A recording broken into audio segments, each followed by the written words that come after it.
না, জোরে বলুন সুবহানাল্লাহ। নবীজি বলেন যারা এই সুন্নাহ থেকে মুখ ফিরিয়ে নেবে, যারা এই সুন্নাহ করতে চাইবে না, তারা আমার দলভুক্ত নয়।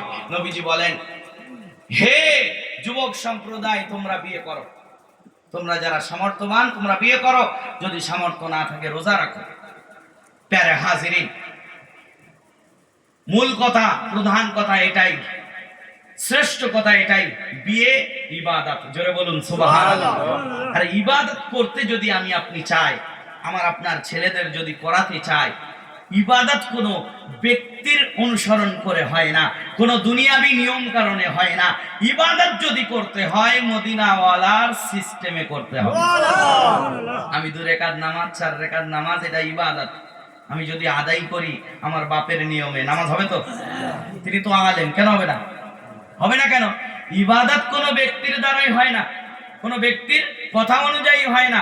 ইবাদত হবে তো মদিনাওয়ালার সূত্র অনুযায়ী। জোরে বলুন সুবহানাল্লাহ।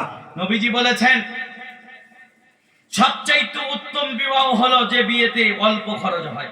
সুবহানাল্লাহ বলুন। আজ আমাদের ঘরে ঘরে বিয়ের ব্যাপারে বেশি খরচের ট্রেন্ডিং চলছে কি চলছে না? একটা যুবক ছেলের যদি বলা